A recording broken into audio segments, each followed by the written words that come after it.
Hi friends, അസ്സലാമു അലൈക്കും. എല്ലാവർക്കും ഐഷസ് ഡ്രീം വേൾഡിൻ്റെ പുതിയൊരു വീഡിയോയിലേക്ക് സ്വാഗതം. ഇന്ന് ഞാൻ വന്നിരിക്കുന്നത് വളരെ എളുപ്പത്തിൽ തയ്യാറാക്കി എടുക്കാൻ പറ്റുന്ന ക്യാരറ്റും ചവ്വരി, അതായത് സാബുദനയും കൊണ്ടുള്ള ഒരു പായസത്തിൻ്റെ റെസിപ്പിയുമായിട്ടാണ്. ഇടയ്ക്കൊക്കെ ഒരു മധുരം കഴിക്കാൻ തോന്നുമ്പോഴും അല്ലെങ്കിൽ വീട്ടിൽ വിശേഷ ദിവസങ്ങളിലൊക്കെ വളരെ എളുപ്പത്തിലും നല്ല ടേസ്റ്റി ആയിട്ടും തയ്യാറാക്കി എടുക്കാൻ പറ്റുന്ന നല്ലൊരു പായസമാണിത്. അപ്പോൾ നമുക്ക് ഈ പായസം എങ്ങനെയാണ് തയ്യാറാക്കി എടുക്കുന്നത് എന്ന് നോക്കാം. പായസം ഉണ്ടാക്കാനായിട്ട് ഞാനിവിടെ അരക്കപ്പ് അളവിൽ സാബൂനരി, അതായത് ചവ്വരിയാണ് എടുത്തിട്ടുള്ളത്. ഇത് ഞാനൊരു ബൗളിലേക്ക് ഇട്ട് കൊടുക്കുകയാണ്. ഇനി നമുക്കിതൊന്ന് കഴുകിയെടുത്തതിന് ശേഷം ആവശ്യത്തിന് വെള്ളം ഒഴിച്ച് കൊടുത്തിട്ട് നന്നായിട്ട് ഇതൊന്ന് കുതിർക്കാനായിട്ട് വെക്കാം. അപ്പോൾ ഞാനിതിൽ വെള്ളം ഒഴിച്ച് കൊടുത്തിട്ട് 1 മണിക്കൂർ കുതിർന്ന് കിട്ടാനായിട്ട് മാറ്റി വെക്കുന്നുണ്ട്. ഇനി ഇതിപ്പോൾ 1 മണിക്കൂറിൽ കൂടുതൽ വെച്ചാലും കുഴപ്പമൊന്നുമില്ല. അതായത് ഇത് നമുക്ക് നന്നായിട്ടൊന്ന് സോഫ്റ്റായിട്ട് കിട്ടണം. ഇനി നമുക്കിതിലേക്ക് വേണ്ടത് ക്യാരറ്റാണ്. ഞാനിവിടെ ഒരു വലിയൊരു ക്യാരറ്റിൻ്റെ തൊലിയൊക്കെ ഒരു പീലർ കൊണ്ട് കളഞ്ഞെടുത്തിട്ട് നന്നായിട്ടൊന്ന് കഴുകിയെടുത്തതിന് ശേഷം ഇതുപോലെ ഗ്രേറ്റ് ചെയ്തെടുത്തിട്ടുണ്ട്. ഇനി ഒരു കടായി അടുപ്പത്ത് വെച്ച് ചൂടായിട്ട് വരുമ്പോൾ അതിലേക്ക് 2 ടേബിൾ സ്പൂൺ അളവിൽ നെയ്യ് ചേർത്ത് കൊടുക്കുക.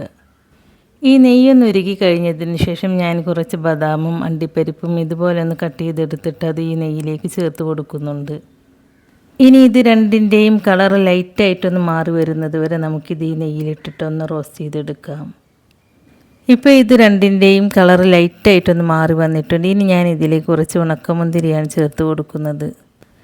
ഇപ്പോൾ ഇത് കണ്ടോ, മുന്തിരിയൊക്കെ നന്നായിട്ട് വേർത്ത് ബോൾസ് പോലെ ആയിട്ടുണ്ട്. ഇനി നമുക്കിതൊരു പാത്രത്തിലേക്ക് എടുത്ത് മാറ്റാം. അതിനുശേഷം ഈ നെയ്യിലേക്ക് നമ്മൾ നേരത്തെ ഗ്രേറ്റ് ചെയ്ത് വെച്ച ക്യാരറ്റ് ചേർത്ത് കൊടുക്കാം. ക്യാരറ്റ് ചേർത്ത് കൊടുത്തതിന് ശേഷം മീഡിയം ഫ്ലെയിമിൽ വെച്ചിട്ട് ഇതൊരു 3-4 മിനിറ്റൊക്കെ ഒന്ന് വഴറ്റിയെടുക്കണം. ഇപ്പം ഞാൻ ഇതൊരു 4 മിനിറ്റൊക്കെ ഒന്ന് വഴറ്റിയെടുത്തിട്ടുണ്ട്.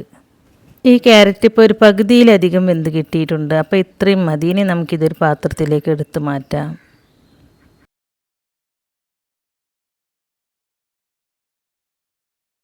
ഇനി നമുക്കിതേ കടായിലേക്ക് തന്നെ പാലൊഴിച്ച് കൊടുക്കാം. ഞാനിവിടെ ഒരു 3/4 ലിറ്റർ പാലാണ് എടുത്തിട്ടുള്ളത്. പാല് ചേർത്ത് കൊടുത്തിട്ട് ഇതുപോലെ ഇടയ്ക്കൊന്ന് ഇളക്കി കൊടുത്തിട്ട് ഇത് നല്ലതുപോലെ ഒന്ന് ചൂടാക്കിയിട്ട് എടുക്കുക. ഇനി ഞാൻ ഈ പാലിലേക്ക് മധുരത്തിന് ആവശ്യമായ പഞ്ചസാരയാണ് ചേർത്ത് കൊടുക്കുന്നത്.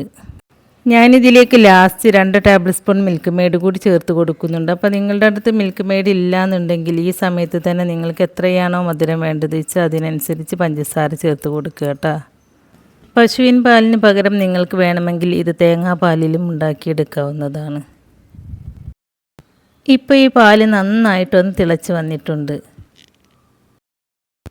അപ്പോൾ പാൽ ഇതുപോലെ ഒന്ന് തിളച്ച് വരുമ്പോൾ നമുക്ക് ഫ്ലെയിം ഒന്ന് കുറച്ച് വെച്ചിട്ട് നമ്മൾ നേരത്തെ കുതിർക്കാനായിട്ട് മാറ്റി വെച്ച ചവ്വരി ഇല്ലേ, അതിലെ വെള്ളമൊക്കെ കളഞ്ഞിട്ട് നമുക്ക് ഈ പാലിലേക്ക് ചേർത്ത് കൊടുക്കാം.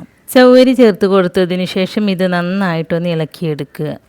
ഇത് വളരെ സോഫ്റ്റായിട്ടാണ് നമുക്ക് ഈ ചവ്വരി കുതിർന്ന് കിട്ടിയിട്ടുള്ളത്. അതുകൊണ്ട് തന്നെ ഇത് പെട്ടെന്ന് വെന്ത് കിട്ടും. അപ്പോൾ നിങ്ങൾ ചവ്വരി കൊണ്ട് എന്തുണ്ടാക്കുമ്പോഴും ഇതുപോലെ കുതിർത്തെടുത്തതിന് ശേഷം വേവിച്ചെടുക്കുകയാണെങ്കിൽ ഒരു 5 മിനിറ്റ് കൊണ്ട് തന്നെ ഇത് വെന്ത് കിട്ടും.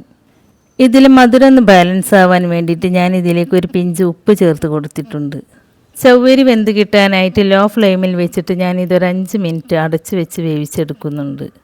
പാല് തിളച്ച് പോകാതെ പ്രത്യേകം ശ്രദ്ധിക്കും വേണം. പിന്നെ അതുമല്ല ഇത് അടിയിൽ പിടിക്കാതിരിക്കാൻ വേണ്ടിയിട്ട് ഇടയ്ക്കൊന്ന് തുറന്ന് നോക്കിയിട്ട് ഇളക്കി കൊടുക്കുകയും വേണം കേട്ടോ. ഇപ്പോൾ ദാ ഈ ചവ്വരിയൊക്കെ നന്നായിട്ട് വെന്ത് കിട്ടിയിട്ടുണ്ട്.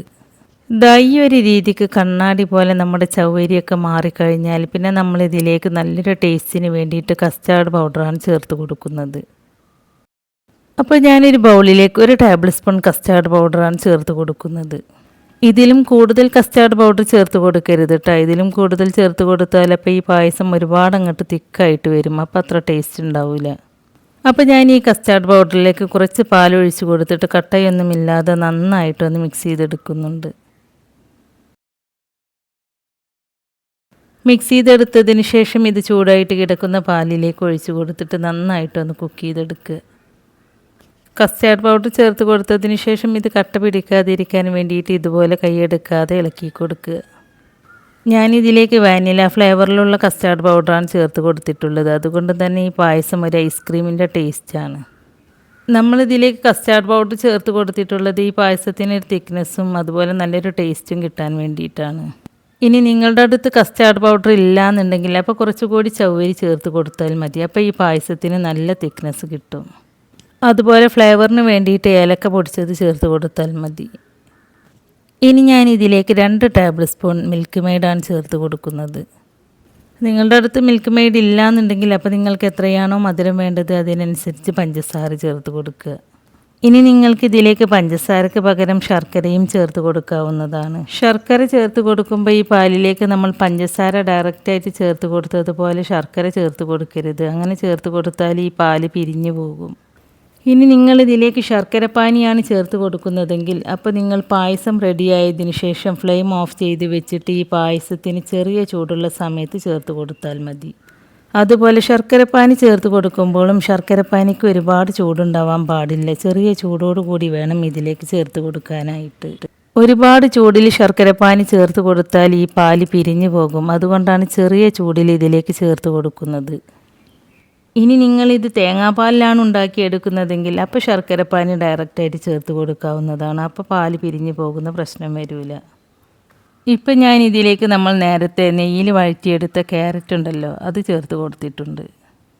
ക്യാരറ്റ് ചേർത്ത് കൊടുത്തതിന് ശേഷം നന്നായിട്ടൊന്ന് ഇളക്കി യോജിപ്പിച്ചെടുക്കുക. ക്യാരറ്റ് ചേർത്ത് കൊടുത്തതിന് ശേഷം പിന്നെ ഇത് ഒരുപാട് നേരം കുക്ക് ചെയ്യേണ്ട ആവശ്യമൊന്നുമില്ല. കാരണം നമ്മൾ നേരത്തെ ക്യാരറ്റ് ഒരു 3/4 ഭാഗവും വേവിച്ചെടുത്തതാണ്. അപ്പോൾ ക്യാരറ്റ് ചേർത്ത് കൊടുത്തതിന് ശേഷം ഒരു 1.5 മിനിറ്റൊക്കെ ഒന്ന് തിളച്ചാൽ മതി. അതിന് ശേഷം നമുക്ക് ഫ്ലെയിം ഓഫ് ചെയ്ത് കൊടുക്കാം. ഇപ്പോൾ നമ്മുടെ പായസം ഇവിടെ റെഡിയായി കിട്ടിയിട്ടുണ്ട്. ഇനി ഞാൻ ഫ്ലെയിം ഓഫ് ചെയ്ത് കൊടുക്കുകയാണ്. ഫ്ലെയിം ഓഫ് ചെയ്തതിന് ശേഷം നമ്മൾ നേരത്തെ നെയ്യിൽ വറുത്തെടുത്ത ബദാമും അണ്ടിപ്പരിപ്പും മുന്തിരിയും ചേർത്ത് കൊടുക്കുക. അതിനുശേഷം നന്നായിട്ടൊന്ന് മിക്സ് ചെയ്തെടുക്കുക. അപ്പോൾ വളരെ ടേസ്റ്റി ആയിട്ടുള്ള ക്യാരറ്റ് സാബൂദാന ഗീർ ഇവിടെ റെഡിയായി കിട്ടിയിട്ടുണ്ട്.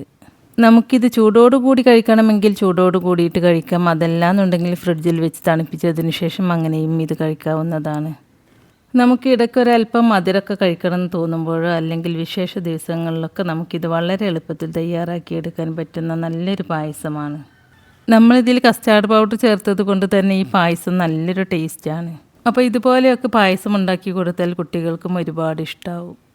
അപ്പോൾ നിങ്ങൾ ക്യാരറ്റും ചവ്വരിയും കസ്റ്റാർഡ് പൗഡറും കൊണ്ട് ഇതുപോലെ ഒരു പായസം ഉണ്ടാക്കി നോക്കിയിട്ടില്ലെങ്കിൽ തീർച്ചയായിട്ടും ഇതുപോലെ ഒന്ന് ഉണ്ടാക്കി നോക്കണം. എന്നിട്ട് അതിൻ്റെ അഭിപ്രായം നമ്മുടെ കമൻറ്റ് ബോക്സിൽ എഴുതി അറിയിക്കാനും മറക്കരുത്. അപ്പോൾ നമ്മുടെ ഇന്നത്തെ ഈ റെസിപ്പി നിങ്ങൾക്ക് ഇഷ്ടമായിട്ടുണ്ടാവുമെന്ന് വിചാരിക്കുന്നു. ഇഷ്ടമായിട്ടുണ്ടെങ്കിൽ ലൈക്ക് ചെയ്യുകയും നിങ്ങളുടെ ഫ്രണ്ട്സിനും ഫാമിലിയിലേക്കൊക്കെ ഒന്ന് ഷെയർ ചെയ്ത് കൊടുക്കുകയും അതുപോലെ ചാനൽ സബ്സ്ക്രൈബ് ചെയ്യാതെ ആരെങ്കിലും കാണുന്നവരുണ്ടെങ്കിൽ ഒന്ന് സബ്സ്ക്രൈബ് ചെയ്ത് സപ്പോർട്ട് ചെയ്യുകയും ചെയ്യണേ. സബ്സ്ക്രൈബ് ചെയ്യുമ്പോൾ കൂടെ കാണുന്ന ബെല്ലൈക്കണിൽ ക്ലിക്ക് ചെയ്ത് അതിൽ ഓൾ എന്ന ഓപ്ഷൻ തന്നെ സെലക്ട് ചെയ്ത് വെക്കുകയാണെങ്കിൽ ഞാൻ പുതിയ റെസിപ്പീസ് അപ്ലോഡ് ചെയ്യുമ്പോൾ അതിൻ്റെ നോട്ടിഫിക്കേഷൻ നിങ്ങൾക്ക് കിട്ടുന്നതാണ്. അപ്പോൾ ഇൻഷാ അല്ലാഹ് പുതിയ റെസിപ്പീസുമായി ഞാൻ വീണ്ടും വരാം. Thank you.